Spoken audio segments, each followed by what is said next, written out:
నమస్తే, welcome to I dream. Exactly Congress party అధికారంలోకి వచ్చి నెల రోజులు అటు ఇటుగా ఆల్మోస్ట్ నెల రోజులు అనుకోండి. సో నెల రోజులలో కాంగ్రెస్ పార్టీ మరి చాలా సమీక్షలు చేసిర్రు, కొన్ని అయితే అద్భుతాలే చేసిర్రు అనుకోవచ్చు. లైక్ ప్రజావాణి కండక్ట్ చేయడం కావచ్చు, లేదంటే సెక్రటేరియట్లో అందరు అందుబాటులో ఉండడం కావచ్చు, ప్రజాపాలన అంటూ అభయహస్తం హామీలకు సంబంధించిన అప్లికేషన్లు తీసుకోవడం కావచ్చు. ఇట్లా నెల రోజులల్లో కొంత సెన్సేషన్ అండ్ కాంగ్రెస్ పార్టీ ఇంకా కూడా జనాలలోనే ఉంటూ జనాల నోళ్ళలో నానుతూనే ఉంది. ఇక మాట్లాడదాం. సరే, ఇది నెల రోజుల పండగనేనా, లేకపోతే పార్లమెంట్ ఎలక్షన్స్ తర్వాత ఏమన్నా ఉంటుందా, మరి కామ్ డౌన్ అవుతారా, ఇంత అగ్రెసివ్ ఉంటారా లేదా తెలుసుకునే ప్రయత్నం చేద్దాం. మనతో పాటు ఉన్నారు PCC vice president Chamala Kiran Kumar Reddy గారు. సార్ నమస్తే సార్, ఎట్లున్నారు సార్? ఫైన్ అండి. యా, నా ఇంట్రడక్షన్ అయితే మంచిగా మీకు పాజిటివ్గా ఇచ్చేసిన సార్. బయట కూడా అందరు పాజిటివ్గానే ఉన్నారు ఇప్పుడు.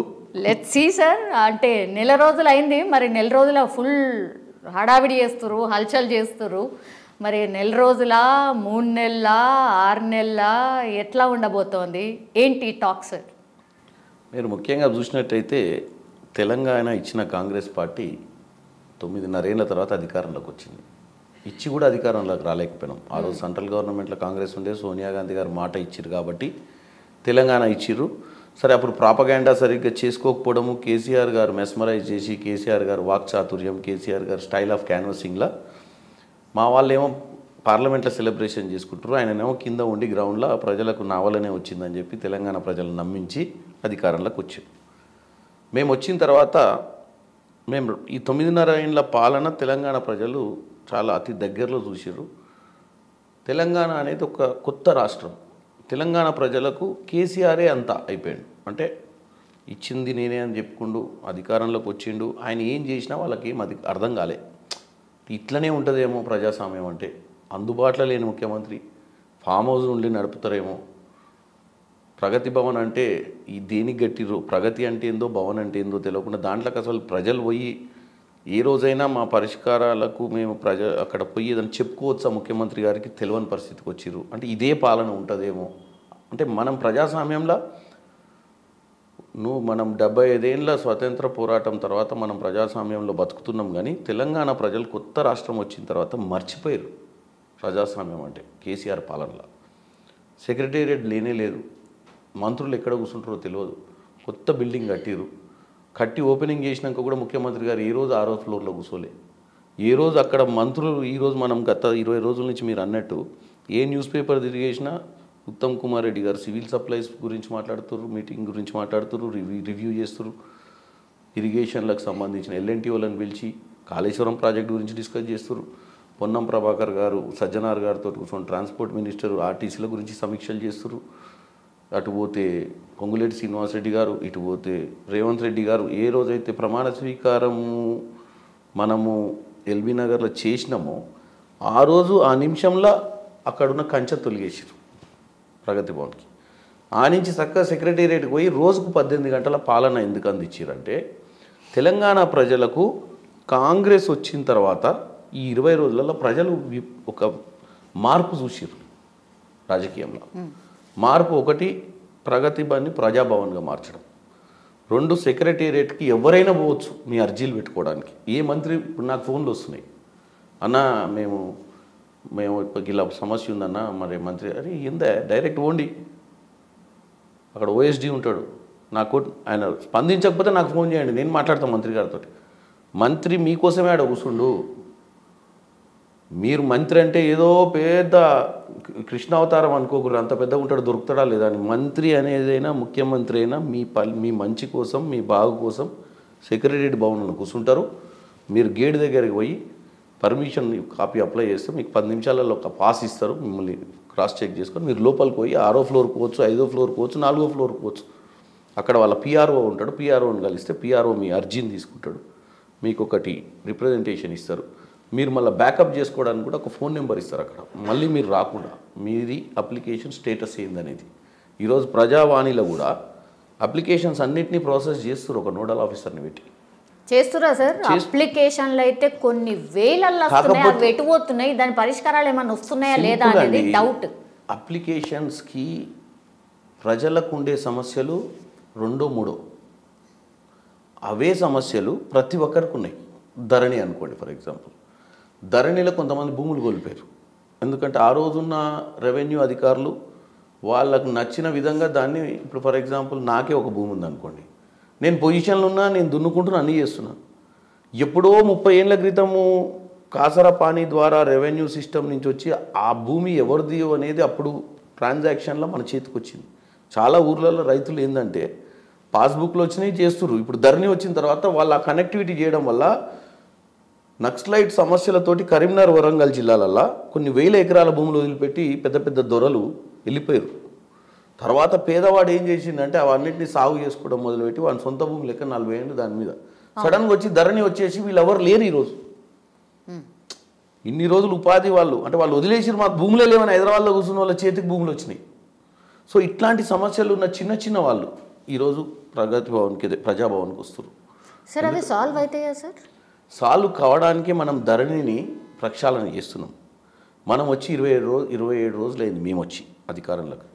ఈ 27 రోజులలో మనం మేము బేసిక్గా ఆర్థిక పరిస్థితి ఏందనేది తెలంగాణ ప్రజలకు ఒక శ్వేతపత్రం ఇచ్చినాం. ఎందుకంటే పాలన మొదలు పెట్టక ముందే తెలంగాణ ప్రజలకు 9.5 ఏళ్లలో ఏం జరిగిందో చెప్పాల్సిన అవసరం ఉంది. గతంలో జీవోలు కూడా ఏ జీవో వచ్చినా పారదర్శకతోటి వెబ్సైట్లో పెట్టలేదు వాళ్ళు. ఎందుకంటే వాళ్ళు చేసే జీవోలు ఏది ప్రజలకు తెలియద్దు. దాని మీద ఆర్టీఐ అని ఒకటి మేమే తెచ్చినాం, కాంగ్రెస్, రైట్ టు ఇన్ఫర్మేషన్. దాన్ని నిర్వీర్యం చేసేసారు. ఆర్టీఐ అప్లికేషన్ పెడితే కూడా మీకు ఇన్ఫర్మేషన్ ఇవ్వమని చెప్పడం, ఓపెన్గా చెప్పడం మొదలుపెట్టారు. ప్రజలకు ఇక్కడ 7 లక్షల కోట్లు అంటే 72,000 కోట్ల అప్పుతోటి మనకు పంచుకున్నప్పుడు తెలంగాణకు వస్తే మిగులు రాష్ట్రం రెవెన్యూ ఉండి 72,000 కోట్లతోటి మనం రాష్ట్రాన్ని మొదలుపెట్టినాం అప్పుతోటి మనకు పంచిన అప్పు. ఇవాళ 6,72,000 వాళ్ళు శ్వేతపత్రాలు ఇచ్చారు. కానీ నిన్న మన పెరుగుకుంటూ పోతుంది అది, అన్ని శాఖలు బయటకు వస్తే సివిల్ సప్లైస్ అన్నీ చూస్తే 7.5 లక్షలు పైచిలుకుంది ఇప్పుడు. మరి అప్పు వాళ్ళు ఏమంటారు, మీరు శ్వేతపత్రం ఎందుకు తెస్తారు, మీరు చెప్పిన 6 గ్యారెంటీలు చేయమని 3వ రోజు అడుగుతారు వాళ్ళు మమ్మల్ని. 3 రోజులకే వాళ్ళు 9.5 ఏళ్ళు పరిపాలించారు. 2014 మేనిఫెస్టో ఫుల్ఫిల్ చేయలేదు, 2018 మేనిఫెస్టో ఫుల్ఫిల్ చేయలేదు. అడగనికి అసెంబ్లీని నిర్వీర్యం చేశారు. అసెంబ్లీలో అపోజిషన్ లీడర్లు ఉండకుండా, అపోజిషన్ స్టేటస్ లేకుండా 12 మంది ఎమ్మెల్యేలను తీసుకుపోయారు. సార్ మీరు లంకె బిందెలు ఉన్నాయని వస్తే ఆడ ఏమీ లేదు అన్నారు. లంకె బిందెలు అంటే మీరు ఎక్స్పెక్ట్ చేసింది ఎంత అమౌంట్?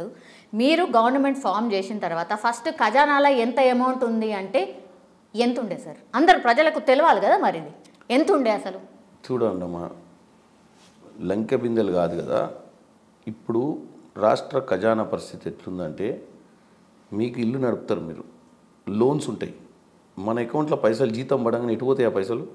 లోనుడు తీసుకోవచ్చు. మన పరిస్థితి ఒక సగటు కుటుంబంలో మన మన జీతం ఎంత వస్తుంది, మనం ఎంత పెట్టి ఇల్లు కొన్నాం, ఎంత పెట్టి కారు కొన్నాం, మన జీతం వచ్చిన తర్వాత ఈ 2 ఈఎంఐలు కిస్తీలు ఎంత పోతాయి, మన పిల్లల చదువులేంది, లెక్కపత్రంతో సంసారం చేసుకుంటాం.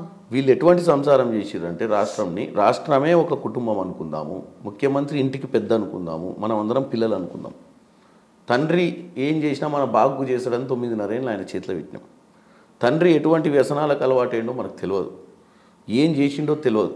ఈరోజు మనకు అధికారం వచ్చినాక మేము ఎస్పెషల్లీ మా ముఖ్యమంత్రి, మా మంత్రులు ఏ శాఖల సివిల్ సప్లైస్ తీసుకోండి, బియ్యం, ఎఫ్సిఐ, మనకు ధాన్యం, దాంట్లో కూడా 80,000 కోట్ల అప్పు ఉంది. ఎందుకంటే రైస్ మిల్లర్లు మొత్తం లోడింగ్ చేసి అక్కడ పెట్టుకొని రైస్ మిల్లర్లకు డబ్బులు కట్టినాము. రైస్ మిల్లర్ల దగ్గర ఎంత బియ్యం ఉందంటే ఈరోజు నిల్వలు, వాటన్నిటికీ ఆల్రెడీ చెల్లించినాం. కానీ బియ్యం నిల్వలు అట్లనే ఉన్నాయి.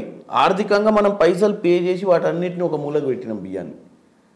అట్లా నేను ఒక ఎగ్జాంపుల్ చెప్తున్నా. అంటే మనము కాళేశ్వరం ప్రాజెక్టుకు 1,50,000 కోట్లు పెట్టి కడితే 30,000 కోట్లు మన ఆర్థికంగా మేము వేసిన అంచనాలు. దానికి లిఫ్ట్లని అవ్వని పెట్టి 32 లక్షల ఎకరాలు నీరు వాడుతుంది, బ్రహ్మాండంగా ఒడ్లు పండిస్తాం.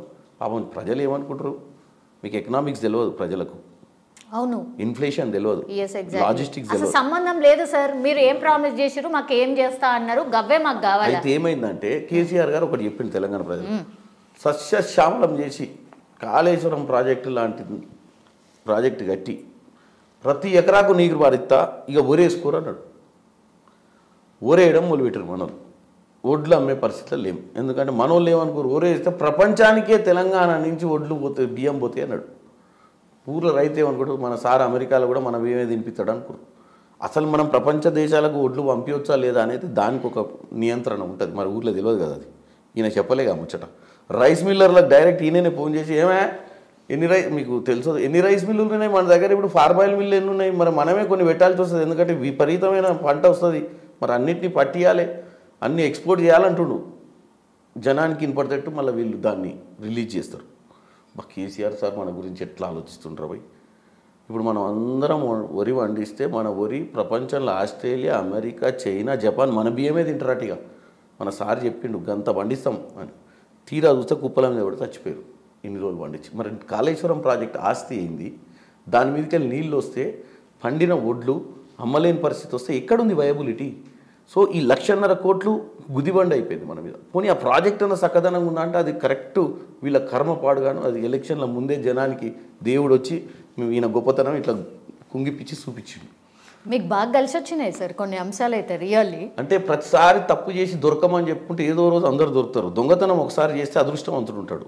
మీరు ఒకటి గుర్తుపెట్టుకోండి, ఓ రోజు దొంగతనం చేసి సక్సెస్ఫుల్గా పోలీసులు ఎంక్వైరీ దొరకలేదంటే ఆ దొంగ ఏం చేస్తాడంటే నా అదృష్టం అనుకోడు, నేను నెంబర్ 1 అనుకుంటాడు ఇలా అనుకొని పదే పదే దొంగతనం చేయనిక పోయినప్పుడు దొరుకుతాడు. సో వీళ్ళు ఏం చేసిర్రంటే, సరే ఉద్యమం నుంచి వచ్చిర్రు, ఉద్యమం నుంచి వచ్చినప్పుడు ప్రజలకు ముళ్ళు గుచ్చుకుంటే పంటితోటి తీస్తా అన్నాడు. ప్రజలు నమ్మిరు. పాపం కేసీఆర్ సార్ బక్కోడు, మా కోసం కష్టపడి తెలంగాణ తెచ్చిండు. సార్ మీరు ఎట్లా చెప్తారంటే అసలు ఆయన ఏమే చేయలేదు, అసలు ఏమే మంచిగా చేయలేదు అన్నట్టుగా చెప్తారు సార్. ఇంత డెవలప్మెంట్ కనిపిస్తలేదా హైదరాబాద్లో? సున్నా ఇప్పటికీ కూడా. హైదరాబాద్లో అయితే అసలు మిమ్మల్ని ఆదరించలేదు. ఇప్పుడు కూడా ఏం పరిస్థితి ఉందో తెలియదు పార్లమెంట్ ఎలక్షన్స్లలో. మరి ఏం చేయలేదు సార్ అసలు. హైదరాబాద్ గురించి చెప్తాం మీకు ఒకటి. మీరు హైదరాబాద్ గురించి, హైదరాబాద్లో చంద్రబాబు నాయుడు ముఖ్యమంత్రి ఉండి, హైటెక్ సిటీ చంద్రబాబు నాయుడు గారు ముఖ్యమంత్రి పోయేటప్పుడు చాలామంది ఇక్కడ అయోమయం గురైపోయారు. 2004లో బాబు గారు వెళ్ళిపోయారండి. అసలు బాబు గారు అంటేనే ఇన్ఫర్మేషన్ టెక్నాలజీ, బాబు గారు అంటేనే చదువు, బాబు గారు అంటేనే బిల్డింగు, బాబు గారు అంటేనే రియల్ ఎస్టేటు. ఎవరే ఫ్యాక్షన్ లీడర్ని పట్టుకొచ్చిర్రు రాజశేఖర్ రెడ్డిని. ఇక మొత్తం లుంగీలు కట్టుకొని వచ్చి భూములు కబ్జా చేస్తారు, సంపుడు కొట్టుడే ఉంటుందని చెప్పి ప్రచారం చేశారు. వాస్తవం చెప్తాం, భూముల రేట్లు ఒక్కసారి పాతాళానికి పడిపోయినాయి. 2-3 నెలలు లేచినాయి. Hyderabad self sustained city. ఈరోజు మనం ring road, Rajiv Gandhi airport, దుర్గంచర్ ఇవన్నీ రాజశేఖర రెడ్డి పీరియడ్లో స్టార్ట్ అయినాయి. ఒక ప్రాజెక్ట్ స్టార్ట్ అయినప్పుడు ఇంకొకళ్ళు 10 ఏళ్ళు పడితే ఆ ప్రాజెక్ట్ ఎవరో ప్రభుత్వంలో ఉన్నప్పుడు వాళ్ళు కట్టినాం అనుకుంటారు. సో మేము గొప్పలు చెప్పుకోవట్లేదు హైదరాబాద్ మేము డెవలప్ చేసినామని. హైదరాబాద్ అనేది సెల్ఫ్ సస్టైన్డ్ సిటీ. ఎవరు వచ్చినా దాని గ్రోత్ని ఆపే పరిస్థితి లేదు. ఆంధ్రాల పాలన సరిగ్గా లేక చాలామంది ఇన్వెస్టర్లు హైదరాబాద్కి వచ్చారు. బెంగళూరు నుంచి చుట్టుపక్కల నుంచి మనకున్నటువంటి క్లైమేట్, కనెక్టివిటీ, మనకున్న ఇన్ఫ్రాస్ట్రక్చర్ని చూసి ఈరోజు మీరే చూడండి, ఒక 10 ఏళ్ల క్రితం మీరు ఒకవేళ హైదరాబాద్ గచ్చిబౌలి సైడ్ పోయి ఉంటే 10 ఏళ్ళ గచ్చిబౌలి ట్రాన్స్ఫర్మేషన్ అయితే అది కేటీఆర్ గొప్పతనం కాదు. కేటీఆర్ అయినా సొంతంగా గొప్పలు చెప్పుకొని ప్రజల్ని మైమరిచే విధంగా చేసిండు. ఈరోజు ప్రతి హైటెక్ సిటీలో అంత పెద్ద బిల్డింగ్లలో అన్ని ఆఫీసులు ఉన్నాయి కదా. మనం ఒకసారి మేము బలిచి కెమెరాలు తీసుకొని పోదాం. ఎన్ని వర్క్ స్టేషన్స్ ఉన్నాయి, ఎంతమంది తెలంగాణ వాళ్ళు పనిచేస్తున్నాడు. అది గ్లోబల్ సిటీ. అక్కడ పనిచేసే వాళ్ళు ఉత్తరప్రదేశ్, ఢిల్లీ, నోయిడా, బెంగళూరు అన్ని ఊర్లకి వచ్చి పనిచేస్తారు. ఇంటికో ఉద్యోగం ఎందుకు రాలేదంటే ఈయన నేను ఉద్యోగాలు లక్షలు తెచ్చిన అంటుంది కదా, లక్షలు ఈయన తేలే. మైక్రోసాఫ్ట్, డెలాయిట్ వాళ్ళు తెచ్చుకోరు ఉద్యోగాలు. తెచ్చుకొని వాళ్ళే మనుషులు కూడా తెచ్చుకోరు, బయట నుంచి తెచ్చుకొని ఉద్యోగాలు ఇచ్చి ఈ బిల్డింగ్లలో కొనే అపార్ట్మెంట్లు ఏ కరీంనగర్ యాదయ్యో ఏ నగర్కల్ నర్సయ్యో ఈరోజు ఆ టవర్లలో ఉంటలేరు. కరీంనగర్లో యాదయ్య, నగర్కల్ నర్సయ్య ఊర్లోనే ఉంటుర్రు. మా అంటే దరిద్రమైన ఉద్యోగం ఏంటంటే భూవకు లేక అప్పుడప్పుడు ట్యాక్సీ నడుపుకొని ఊబర్ చేసుకుంటారు. ఎందుకంటే అది కూడా అనార్గనైజ్ సెక్టర్లో పనిచేస్తారు. వాళ్ళకి ఏం లేవు ఆధారాలు. పోనీ ఇదంతా పూర్తిగా మారుస్తారా? మరి ప్రభుత్వం మారింది కదా. ఒకటి ప్రభుత్వం మారేటప్పుడు కూడా సార్ ఐటీ మినిస్టర్ ఎవరు అనే చర్చ నడిచింది సార్ బాగా. కేటీఆర్ గారిని రిప్లేస్ చేసేది ఎవరు అన్న చర్చ నడిచింది. మరి రిప్లేస్ చేసే పర్సన్నే పెట్టారా మీరు? ఇప్పుడు ఏమవుతుందంటే మీకు ఒకటి చెప్తా, చిరంజీవి గారు, బాలకృష్ణ గారు అప్పట్లో ఉన్న top stars. NT Ramarao, Nageswararao గారు పోయినాక మళ్ళీ ఎన్టీ రామారావు, నాగేశ్వరరావు వస్తారా అనుకోరు. చిరంజీవి వస్తాడని ఎక్స్పెక్ట్ చేయలేవారు. చిరంజీవి వచ్చినాక ఫస్ట్ ఏందా ఇట్లా నల్లగా ఉండ అనుకోరు. 4 ఖైదీ సినిమా రిలీజ్ కానీ చిరంజీవి ముద్దుకు కనపడ్డాడు. సో ఇది ఏమైందంటే మనం రోజు ప్రజల మధ్యానికి పోయి ముచ్చట ఇంగ్లీష్లో తెలుగులో చెప్తుంటే మనం కూడా పాపులర్ అవుతాం. ఎవ్వరు పుట్టంగానే స్టార్ గారు. మీరు ఒకసారి స్క్రీన్ మీద నన్ను పర్ఫామ్ చేయిస్తే 2 రోజుల తర్వాత చామల కిరణ్ కుమార్ రెడ్డిని కూడా భలే యాక్టింగ్ చేస్తారు రాయుడు పర్లేదు అని వచ్చి మొదటి రోజు అని కూడా వీడియో కూడా గమ్మత్తుకుండాను. నాగార్జున గారు సినిమా మొట్టమొదటిలో స్టార్ట్ చేసినప్పుడు కన్ఫ్యూజ్ అయిపోయారు, నాగార్జున గారు ఇంత పెద్ద యాక్టర్ అవుతాడని. రామ్ గోపాల్ వర్మ గారు మణిరత్నం గారు కలిసి ఆయనను పెద్ద హీరోని తయారు చేయగలిగారు. సో నేను అనేది ఎగ్జాంపుల్ చెప్తున్నా. 9 ఏళ్ళు కేటీఆర్ని చూసినాక మరొక కేటీఆర్ వస్తాడా లేడా అనుకుంటారు. మళ్ళీ 2 ఏళ్ళ తర్వాత చూడండి కేటీఆర్ అనేటోడు ఉండేది కానీ ఆయనకంటే బ్రహ్మాండంగా వీళ్ళు చేస్తారు. శ్రీధర్ బాబు గారు కూడా చాలా ముద్దుగా ఉంటాడు, మంచిగా మాట్లాడతాడు, మంచిగా ప్రాజెక్టులు తెస్తుండు. రేపు దావోస్ పోతారు మళ్ళీ వారం రోజుల్లో. సో వీళ్ళు కూడా ఫ్లైట్లు ఎక్కుతారు పోతారు, కంపెనీలతో మాట్లాడతారు. కాబట్టి వాళ్ళు సెల్ఫీలు దిగేటోళ్ళు. అట్లే ఫ్లైట్ ఎక్కి పోతారా, ఉద్యోగాలు వస్తాయని అట్లనే భ్రమ కల్పిస్తారా మీరు కూడా, లేకపోతే ఏమైనా తెస్తారా తెలంగాణకి ఇస్తారా? నేను సింపుల్ చెప్తున్నామా, నేను పెద్ద టెక్నికల్గా నేనేం గతంలో మంత్రి పదవులు చేయలే. వాస్తవంగా common knowledge common person point of వ్యూలో చెప్తాను సార్. మనం ఇంటర్వ్యూ చూసేటోళ్ళు కూడా కామన్ పీపులే, ఎవరికి మాకు అక్కడికి వచ్చే ముచ్చటనే మాట్లాడితే చాలు అని అనుకుంటారు సార్. సింపుల్. నేను ఒక్కటే మీకు లైన్ ఇచ్చిన, తెలంగాణ ప్రజలకు కావాల్సింది మాకు ఉద్యోగం. తెలంగాణ ప్రజలకు ఉద్యోగం కావాలంటే స్కిల్ డెవలప్మెంట్. అంటే ఏ ఉద్యోగం అయితే మనం ఈరోజు మీరు వాస్తవంగా చెప్తాం, మా ఇంటికాడ బయట గ్రానైట్ వేస్తారు, 3 రోజుల నుంచి పనులు రాలే. నేను మా ఆమెను అడిగిన, నేను బిజీ ఉన్నాను, ఏంది పని ఎందుకు అయిపోయింది, వర్కర్లు వస్తలేరు. కాంట్రాక్టర్కి ఫోన్ చేసిన, లేరు సార్ వాళ్ళు బీహార్ పోయారు సార్ అన్నాడు. మరి బీహార్ నుంచి వచ్చిందా ఇక్కడ పని ఆగిద్దా అని చెప్పిన. లేరు సార్ లోకల్ ఎవరు చేస్తలేరు. నేను ఈరోజు మా దగ్గర పర్యటన రోజు పోతున్నా పార్లమెంట్గా తిరగాలని ఎన్నికల సమయంలో. 20 నుంచి 25 ఏళ్ళ యువకులు 100 మంది ఊర్లలో ఉన్నారు. వాళ్ళ తల్లిదండ్రులకు 2-3 ఎకరాల భూమి ఉంటుంది. వాళ్ళు వ్యవసాయం వాళ్ళ తల్లిదండ్రులే చేస్తారు. వీళ్ళు కేవలం ఊర్లలో ఉంటారు. రాజకీయాలల్లో వాటిలలో ఇతర క్రియాశీలకంగా సోషల్ మీడియా అంతా వాళ్ళే నడుపుతారు. ఈరోజు మన ఛానల్లో మన ఇంటర్వ్యూలు, లైక్లు, షేర్లు ఈ యూతే చేస్తుంది. నేను వాళ్ళని పిలిచి అడిగిన ఛాన్సాల్లో ఎటన్నా కూర్చున్నాడు, ఏందిరా బాబు మన ఎంతరా నీ వయసు, 20 ఏం చదివినారా, డిగ్రీ చేసినా సార్ హైదరాబాద్లో, మరి ఈడేం చేస్తున్నారా, ఏముంది సార్ ఇక ఊరికి వచ్చిన సార్, ఇక పండుగకు వచ్చినా ఇటే ఉన్న ఎన్నికలు దాకా ఉంటా సార్, కాంగ్రెస్ అంటే నాకు అభిమానం సార్, నేను కాంగ్రెస్ ఎన్నికలు అయినాక పోతా సార్. అసలు కాంగ్రెస్ ఎన్నికలు అయినాక పోతా అసలు ఏంది నీ అంటే వాడికి ఏందంటే వాడు డిగ్రీ ఇంజనీరింగు ఇష్టం ఉన్నట్టు ఇంజనీరింగ్ కాలేజీలు పెట్టారు. ఇంజనీరింగ్ అయిపోయాక వాడిని ప్లేస్మెంట్ చేయడానికి మనం వాడిని స్కిల్స్ డెవలప్ చేయాలి, వాడిని కొంచెం ట్రైన్ చేయాలి. మనకు అకాడమిక్ చదువులు వేరు, ఉద్యోగం చేయడానికి కావాల్సిన అర్హతలు వేరు. ఈ మధ్యన బ్రిడ్జింగ్ అనేది చేయగలగాలి. ప్లస్ ఏదైతే మనం బిల్డ్ చేస్తున్నామో, ఒకప్పుడు హైదరాబాద్లో పీజీఆర్ గారు ఉంటుండే. అవును. ఈ బస్తీలు మీరు ఇప్పుడు మన వెనకన్నీ అలే బస్తీలు, ఈ కృష్ణానగరు ఇటు పోతే బోర్బండ, ఈ భూములలో వచ్చి ఈ ఊర్లలోకి వెళ్ళి వచ్చిన వాళ్ళు అప్పుడు ఆల్విన్ కంపెనీ ఈ కంపెనీలల్లో పని చేసుకుంటానికి హైదరాబాద్ వద్దురు. ఆ పిల్లలు వచ్చి పీజీఆర్ గారి దగ్గరకు వచ్చేటోళ్ళు, 10th పాస్ అయ్యండి సార్ మా అవును ఏమైనా ఉద్యోగం పెట్టిస్తాడు, తీసుకో ఐటీఐలో జాయిన్ చేయరా, ఏ కార్పెంటర్ వర్కో ఏ మెకానిక్ వర్కో చేసుకుంటే ఏమంటే ఉద్యోగం దొరికేది. అంటే ఆ రోజులలో ఉన్నటువంటి, ఈరోజు అంటే ఐటీ వచ్చింది, ఆ రోజులల్లో 10th పాస్ అయ్యండి మావాడు ఏం చేస్తే బాగుంటుంది అంటే ఐటీఐ చేస్తే ఇండస్ట్రియల్ ట్రైనింగ్లో వాడికి ఒక 6 నెలల సంవత్సరంలో ఏదో ట్రైనింగ్ అవుతుంది, వాడికి ఉద్యోగం వస్తుంది, ఆ ఉద్యోగంలో వాడు స్థిరపడేటోడు. అట్లనే అది సింపుల్ మనం కామన్ మ్యాన్ లాంగ్వేజ్లో. సేమ్ అట్లనే పిల్లలకు ఏ పని చేస్తే ఎక్కడ వ్యాక్యూమ్ ఉంటుంది, ఎన్ల ప్లేస్ అవుతారు అనే దాని మీద ఒక అవగాహన తీసుకురావాలండి. పెద్ద సబ్జెక్ట్ కాదు. ఈ బ్యూరోక్రాట్స్ ఐఏఎస్ ఆఫీసర్లు రాజకీయ నాయకుల కంటే చదువు రాదు, ఎందుకంటే రాజకీయాలకు అర్హత పెట్టలే. రాజకీయ నాయకుడు కింద పనిచేసే బ్యూరోక్రాట్ అనేట ఆయన రాజకీయ నాయకుడిని కూడా దిశ దశ చూపించాలి. ఈయన ఆలోచనను ఆయన ఇంప్లిమెంట్ చేయాలి. ఇంప్లిమెంట్ చేసి ఎట్లా ఇంప్లిమెంట్ చేస్తే ఇది సక్సెస్ఫుల్గా తెలంగాణలోనే కాదు ఎక్కడైనా జనాలు ప్రాక్టికల్గా అసలు ఎవరైనా వింటారా సార్, నేనే మినిస్టర్ నాకేం చెప్తున్నావు అన్నట్టే ఉంటుంది కదా, మన అందరికీ తెలిసిందే. నేను మంచి పరిపాలన అందియాలని రేవంత్ రెడ్డి గారు అనుకుంటున్నాను. ఎందుకు అనుకుంటూ చెప్తా, రేవంత్ రెడ్డి గారు వయసు 54 ఏళ్ళు. తెలంగాణ ప్రజలు ఆయనను ముఖ్యమంత్రి చేశారు. దేవుడు అవకాశం ఇచ్చిండు 54 ఏళ్ళ వయసుకు. 54 నుంచి 75 దాకా ఆయన రాజకీయం చేయాలి. అంటే 21 సంవత్సరం ఆయనకు ఒక కీలకమైన బాధ్యత ఇచ్చారు. ఆయన పర్ఫామ్ చేయాల్సిన అవసరం ఉంది. ఈరోజు పర్ఫామ్ చేసేటప్పుడు పెద్ద లాజికల్ థింకింగ్ చేయాల్సిన అవసరం లేదు. కామన్ మ్యాన్కి ఏం అవసరము, ఎట్లా ప్రతి ఇంటికి ఆదాయ వనరులు సమకూర్చాలి, ఏ విధంగా వీళ్ళకు ఆదాయం సృష్టించగలుగుతాము, ఎట్లా రాష్ట్రము ఈరోజు 7.5 లక్షల అప్పైన రాష్ట్రంలో ఆదాయం ఎట్లా పెంచుతాం మనము.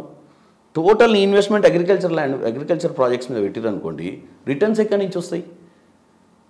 వడ్లే అమ్ముకోలేని పరిస్థితి ఉంటే రిటర్న్స్ ఎట్లా వస్తాయి. మీరు ఒక కాన్సెప్ట్ చెప్తా మీకు. అందరు వరేసారు మన దగ్గర. మీరు అటు ఆంధ్ర పోండి, కమర్షియల్ క్రాప్స్ ఉండే. ఒకప్పుడు మన దగ్గర కూడా మొక్కజొన్న, పసుపు, చాలా రకరకాల క్రాప్స్ ఎద్దురు. కానీ హార్డ్ వర్క్ అది. హార్డ్ వర్క్ అంటే 24/7 దాన్ని కాపాడుకోవాలి పంటను. వరి ఏంటంటే ఒకసారి దున్నడం, మోటార్ వేయడం, ఒకసారి గింజలు తలితే నెల రోజులు ఆ బాయికాడ గడ్డ మీద కూర్చుంటారు వీళ్ళు. మళ్ళీ కటింగ్ చేస్తానికి మిషన్లు వచ్చినాయి, తీసుకొని కుప్ప పోసి అమ్ముకోవడానికి అలవాటు పడ్డారు తెలంగాణ రైతులు. దీన్ని అలవాటు చేసింది ప్రభుత్వాలు. ప్రభుత్వం డిమాండ్ అండ్ సప్లై చూసుకుంటేనే రైతులను కూడా ఏ క్రాప్ వేస్తే ఏం బాగుంటుందని చెప్పడం పెద్ద సబ్జెక్ట్ కాదు. ఇది వెనకటి నుంచి మనకు అన్ని విభాగాలు ఉన్నాయి. దీంట్లో హార్టికల్చర్ ఉంది, అన్నీ ఉన్నాయి. ఎందుకు చేస్తలేం మరి? ఇప్పుడు మన ఊరే ఉండదు, మీరు ఊర్లో పోయినా మా ఊర్లో పోయినా అందరూ ఏంటంటే మొత్తం ఊరేస్తారు. End of the day sir మారుస్తా అన్న థాట్ బాగుంది సార్.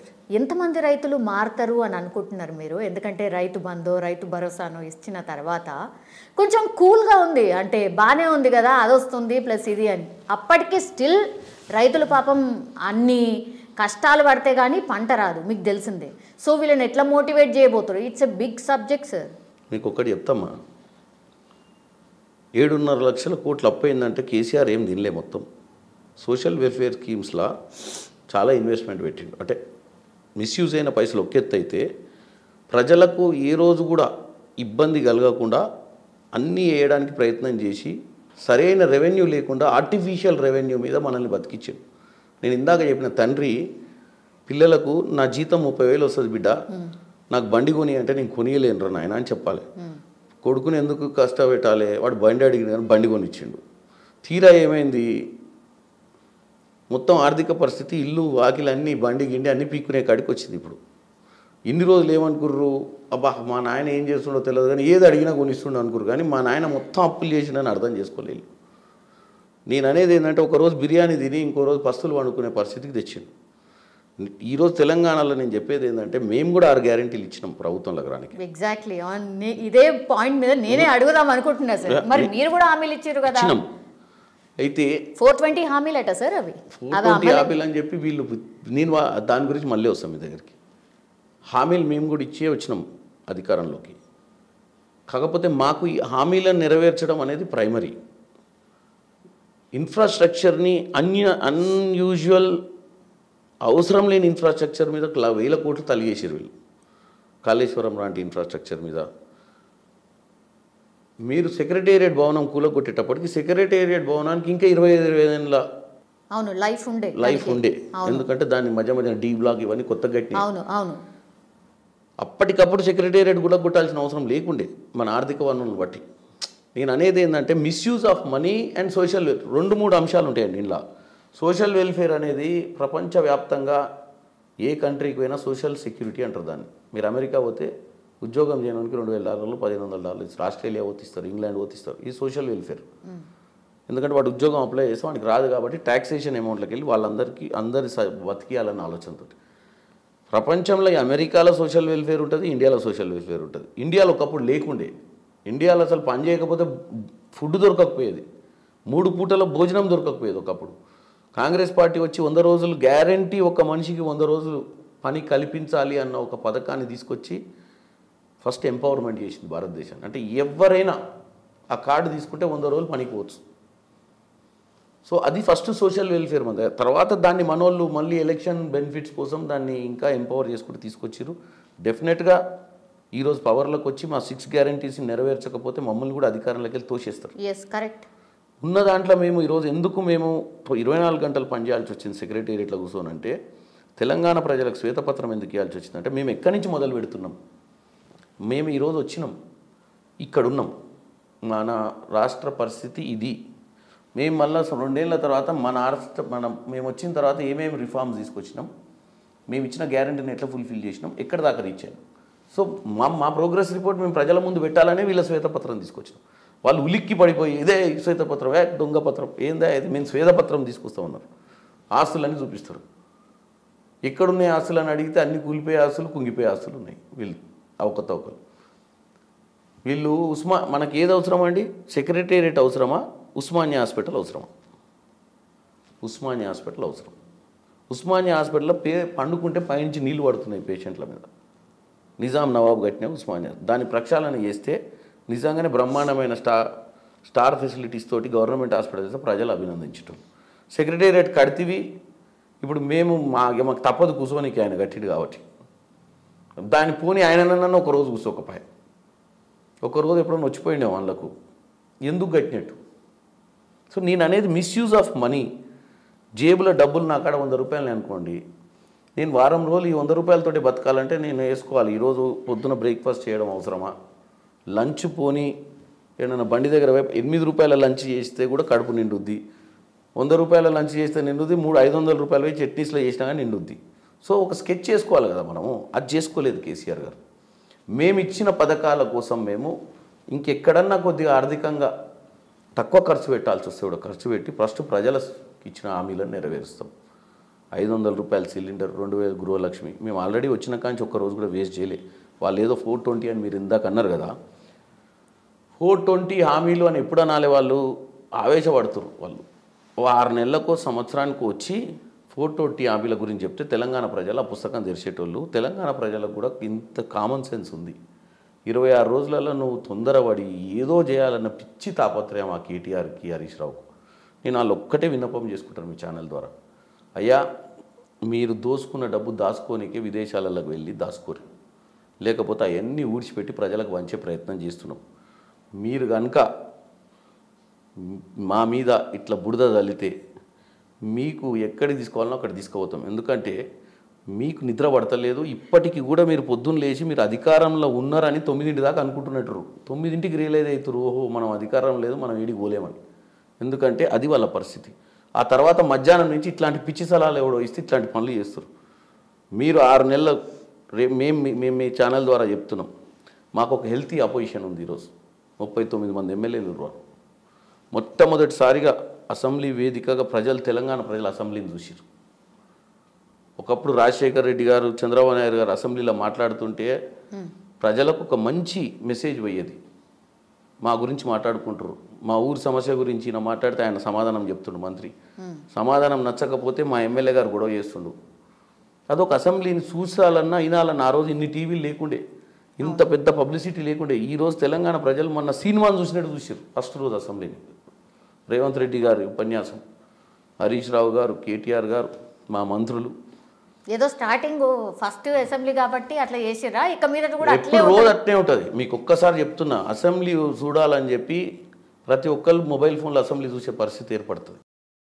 సో తెలంగాణలో నేను ఒకటే చెప్తున్నా అండి, అపోజిషన్ హెల్తీ ఉంటే, మేము ఇప్పుడు 420 గురించి చెప్తున్నాం. వాళ్ళు ఏదో 420 అని ఒక బుక్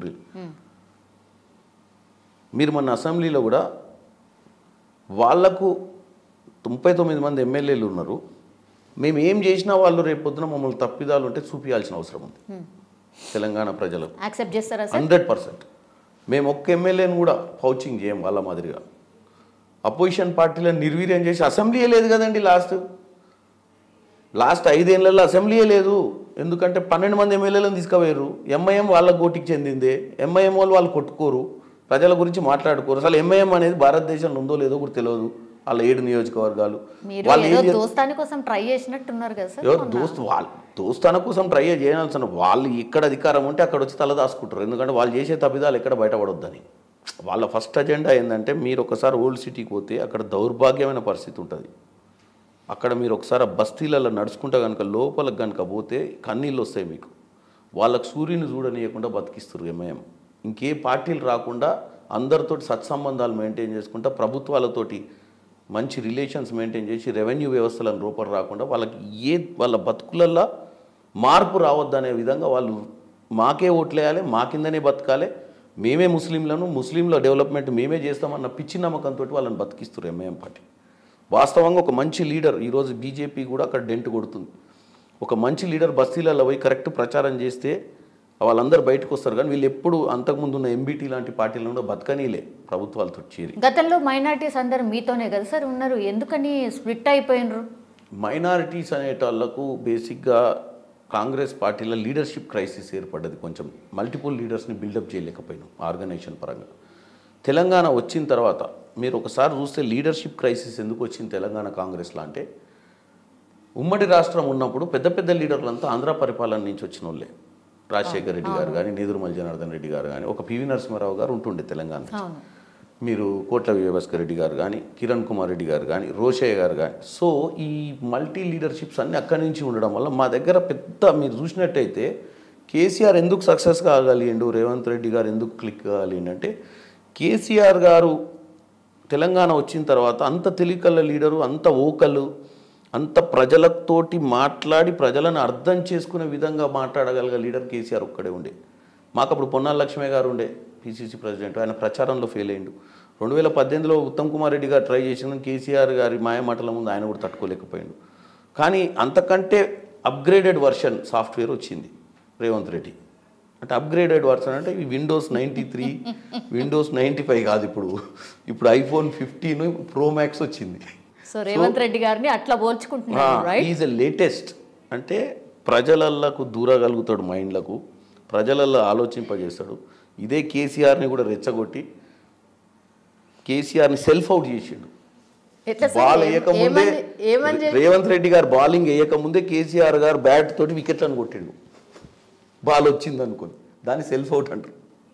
అంటే ఓవర్ కాన్ఫిడెన్స్ తోటి రేవంత్ రెడ్డి గారి స్ట్రాటజీలో కేసీఆర్ కేసీఆర్ కాల్ కింద పడ్డాడంటే నాకు ఎందుకో డౌట్ వస్తుంది. కేసీఆర్ రియలైజ్ కాలేకపోయాడు ఓటమిని. రేవంత్ రెడ్డిని ఎప్పుడు కూడా సీరియస్ తీసుకోలే కేసీఆర్. నా ముందు రేవంత్ రెడ్డి నా తెలివితేటలకు, నాకున్న వ్యూహాలకు బచ్చగాడు అనుకుండు. కానీ ఎప్పుడైతే రేవంత్ రెడ్డి స్కెచ్ చేసి ఆయన గోతిలో ఆయన పడేటట్టు చేసిండో, ఆ గోతిలో పడ్డదాన్ని రియలైజ్ కాలేక మళ్ళీ అసెంబ్లీలో వచ్చి రేవంత్ రెడ్డి గారు ముందు కూర్చోనికి ఒప్పుకోక ఆయన హాస్పిటలైజ్ అయిపోయి మంచిగా రెస్ట్ తీసుకొని ఈరోజు రాడనుకుంటున్నాను అసెంబ్లీకి, పార్లమెంట్ ఎన్నికలకు పోతాడు అనుకుంటున్నాను. అవునా?